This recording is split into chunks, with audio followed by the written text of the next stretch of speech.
SmackDown's lead announcer set to be removed. WWE 2K24 announced. And Luke's review of Monday Night Raw with that CM Punk Cody Rhodes promo. I'm Oli Davis, and this is the WrestleTalk News! Okay, well, yep, some more stuff has happened since I recorded this, so, I'll do the thing. I'll do the gimmick thing. Right. And just one more thing. Because after I finished shooting this video, another huge story has come out. Rock, the Dwayne Johnson, has joined the board of TKO, the company that owns WWE and the UFC, which means The Rock is now an official, bona fide business director of TKO and thus WWE.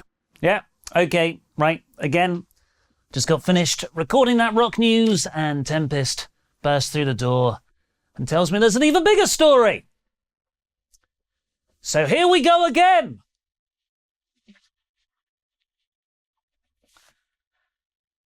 Just one more thing. Netflix have just acquired the rights to Monday Night Raw. After months of speculation that put Raw's existing network, Peacock, AEW's home turf of Warner Bros. Discovery, and the outside chance of Amazon Prime, WWE actually decided to just Netflix and chill. Announced by WWE themselves on their website, the promotion reveals Monday Night Raw will move from the USA Network to Netflix from the beginning of 2025. This marks a major programming shift as Raw leaves linear television for the first time since its inception 31 years ago. And it's not just for the US market. In an unprecedented deal, Netflix will have the exclusive rights to Raw practically worldwide, with the US, Canada, UK, and Latin America among other territories, with additional countries and regions to be added over time. This will include Netflix becoming the home for all WWE shows and specials outside of the US, like NXT, SmackDown, documentaries, series, and premium live events. In the United States, those will presumably stay on Peacock. It's a huge play for Netflix, their first major weekly live broadcast show. It's not just a revolutionary step for wrestling, it's a transformative step for how we all consume media. Variety add that the deal is valued at least $400 million per year and is believed to run for more than 5 years. This is a significant increase on Raw's current deal with NBC Universal, which is worth approximately $250 to $260 million per year. What do you think of Raw on Netflix? Let me know in the comments. Now, back to your previously unscheduled programming. Rock, the Dwayne Johnson, has joined the board of TKO, the company that owns WWE and the UFC, which means The Rock is now an official, bona fide business director of TKO and thus WWE. That means The Rock will be part of the team that decides the strategic direction of WWE and kind of puts him as Triple H's boss. TKO themselves announced the appointment, with Vince McMahon, remember him, saying, "Very few people on the planet understand the convergence of sports, entertainment, media, and business like Rock. We are proud to have him join the TKO board to help take our company to new heights." And Johnson himself, who revealed not only that he's very motivated to help continue to globally expand our TKO, WWE, and UFC businesses as the worldwide leader in sports and entertainment, while proudly representing so many... Oh, God, sorry, it was too much business, I fell asleep. The Dwayne has also revealed his new role gives him full ownership of my name. It's a quote, doesn't mean he owns Oli Davis. My name, The Rock. His contract will also involve a services and merchandising agreement with TKO. This comes following Rocky's surprise appearance on the Day 1 edition of Raw, and further fuels speculation he'll finish his story main eventing WrestleMania 40 against his tribal cousin, Roman Reigns.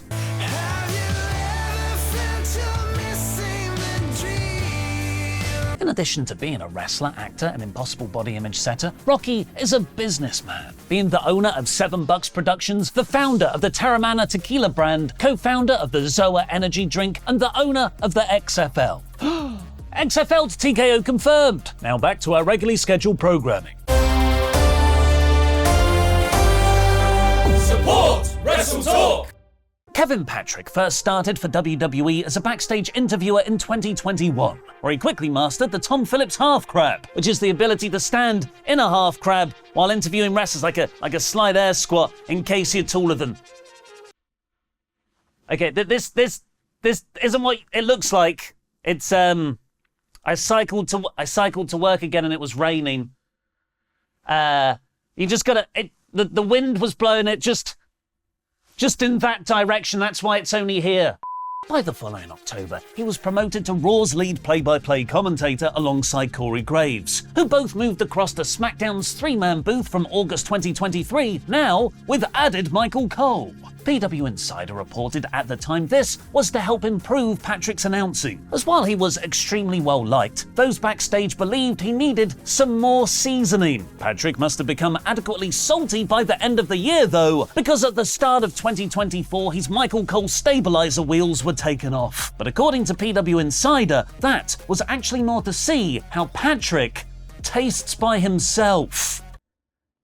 I'm gonna stop going along with the seasoning metaphor now. It's getting kind of weird. Cole being removed from SmackDown commentary was reportedly a sink or swim test for Patrick, with WWE officials feeling he needed to really step it up if he hoped to remain in the position. He might have only lasted 3 episodes, as now Aaron Varble, a writer for SE Scoops, has posted on X, SmackDown set for a change. Kevin Patrick is out, no replacement named yet. Reason I was given, it just wasn't working out. If true, this will mark WWE's latest failed attempt to find their future replacement for Michael Cole. In the last 5 years alone, we've had the commentators come and go of Tom Phillips, Vic Joseph, Jimmy Smith, Adnan, we're going to need a bigger boat, Verk, and now, potentially, Kevin Patrick. The WWE commentary Wikipedia table looks like the last 5 years of Tory party leadership. That's a political joke. I made a joke about how bad our UK government is. Please tell me how smart and informed I am in the comments. But there is one guy who did really, really work out. He was different. He was excited. He was instantly likable. It's the time of year for magical wrestling returns, so please let the, number 19th entrant in the Men's Royal Rumble be Mauro Ranallo, signalling his return to the lead play-by-play role on SmackDown. What are your dream WWE commentary lineups? Tell me really quickly in one continuous breath like Excalibur promoting the next week's of AEW Dynamite in the comments down below, because I'll be replying to people from out at insipid Taz commentary. Or you could be like me and pretend you're secretly the best choice, because you're really good at commentating on your own matches when you play 2K23. Oh yeah, He's really beating him up. He's really, really beating him up. And now you can practice on WWE 2K24. 2K have announced that this year's edition of the game will be released on Friday, 8th of March, with the Deluxe and 40 Years of WrestleMania editions coming out 3 days earlier. The Deluxe editions will have Raw's real main character Rhea Ripley and Bianca Belair as their cover stars, but the Standard edition's main cover star will be Cody Rhodes, who's definitely main eventing WrestleMania 40. Surely, we shall not flinch. I'm not flinching. I mean, the whole game's marketing plan is based around him finishing the story.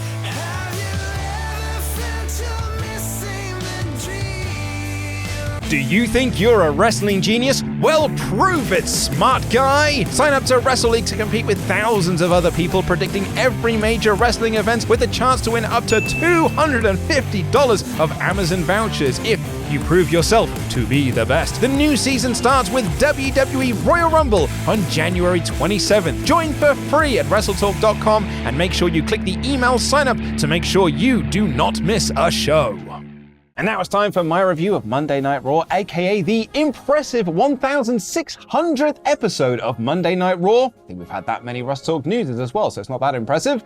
In about 5 minutes. The show opened with Seth Rollins' promo to confirm the reports that he is indeed injured and will be out of action for 3 to 4 months, which certainly puts him in doubt for WrestleMania. Out came Gunther to praise Rollins for his hard work and how he's the workhorse champion of WWE, a champion people can be proud of, just like Gunther. Seth said that Gunther and his goons, his Gunthers, came out early, as while the doctors don't think that Seth can make it to WrestleMania, Seth is going to do whatever it takes to make it to WrestleMania. Gunther was pleased about this and told him that when he wins the Royal Rumble, he will be picking Seth. Sean Ross Sapp over the weekend on Fightful said that he wouldn't be surprised if Seth didn't vacate the title on Raw, if there was a chance he'll be back by Mania. He's not booked for a title match at the Rumble this weekend, the card for Elimination Chamber isn't set yet, and then it's Mania. In a world where Roman defended the belt only a handful of times last year, you can easily write around an injured champ who'll only miss a few months of TV. You've got more than enough big-time champions like Rhea Ripley and Io Sky to build an Elimination Chamber around. So if Seth can be back for Mania, and I would presume they think he can, not stripping him of the belt makes way more sense than taking it off of him only for him to come back a couple of months later and fight to win it back. But as we all know, the best option and the one that always works would be an interim champion. I don't think WWE would play a game like this unless they were sure that Seth Rollins will be back by Mania. But maybe they are playing that game and it won't work out for them. But for now though, I do think this is the right move. New Day then attacked the Gunthers at ringside, which led to a great fight between the two teams. I won't use the word match here because this wasn't a match. This was a fight! A fight that got a double countout and saw all four men crash through tables in the production area. It was wickedly cool, and it's a new Dunless era, yes it is. It was shot well and I could see everything that was happening. New Day later cut a promo wanting the winners of the tag title match between Judgment Day and DIY. Our first big Royal Rumble return happened on this very show, as Keith David narrated a video package for Damian Priest versus Drew McIntyre. Judgment Day watched this from their Judgment Den and argued about their current failures. Ivy Nile then beat Valhalla, who Michael Cole said was, and I quote, one of the most strangest individuals he's ever seen. I know that's grammatically wrong because there's a blue squiggly line underneath it in my Google Doc. The crowd didn't care about this match, but it was good to give Nile a win on TV. Nia Jax got watted during her rather stilted promo and Becky Lynch came out to save the segment. Bayley then came out to make it even better and all three brawled with Jax standing tall. I feel like this might be your final three this weekend, with my girl Bayley getting the win. Guys, it's the go home show before WrestleMania. You know what that means? It's all about the numbers! And we've got a new dumb stat for this silly video. Only 2.6% of Rumble entrants have won the Royal Rumble. F***ing duh! The match only has one winner, well apart from that one time obviously. Dominic Mysterio beat The Miz when the numbers game got the best of him and Truth tried to give Priest more of his merchandise cut but was told to speak to him later on. More on that later on. Bronson Reed challenged Jey Uso to a match for next week and Ivar beat Chad Gable in a fantastic match after a distraction from Valhalla. Wade Barrett claimed on commentary that it's been a rough few weeks for Alpha Academy facing Ivar. Mate, Tozawa beat him last week. The crowd loved this match and so did I. And then came, easily, the best thing on this show. In a sight that didn't seem like a possibility just a few months ago, CM Punk and Cody Rhodes came face to face in a WWE ring. I don't even think they came face to face in an AEW ring. Tears for Fears were right, wrestling is a mad, mad world. That is what that song's about, right? So, what did CM Punk want to talk about? Well, Cody Rhodes is there, so he wants to talk about Dusty Rhodes. Punk told a story about how Dusty called him in 2007 to tell him to keep an eye on Cody as he'd just been signed with OVW. And when the American Dream asks you for a favor, you don't say no. So Punk kept an eye on him. But this Saturday, at the Royal Rumble, he won't be looking out for Cody, he'll be looking for him to make sure that Punk is the winner of the Royal Rumble. Cody admitted that, yeah, he was a nepo hire in OVW due to his famous dad, and he's glad that he and Punk became friends, but in the Royal Rumble, there are no friends. Punk responded to this by talking about how Dusty was the son of a plumber, while Cody is the son of a famous wrestler. Punk, on the other hand, didn't have a famous father. He had a blue-collar electrician father. The irony there being that he's more of an American dream than Cody Rhodes is. Cody then brought up the 2011 pipe bomb and how Punk said he was going to do loads of things that would change the wrestling industry, but instead he walked out on it. Punk didn't pass the torch, so Cody picked it up and did all of the things Punk said he was going to do. Cody Rhodes is more CM Punk than CM Punk is. And then the two started to get very heated and eventually got nose to nose. Kiss him, you fool! And they both left in opposite directions. This was exceptional and phenomenal. Brilliant on multiple levels. The building on tension, the ramping up of it getting more and more personal. All without saying the words, All Elite or Wrestling. Two masters of their craft, making me very excited for the Royal Rumble this weekend.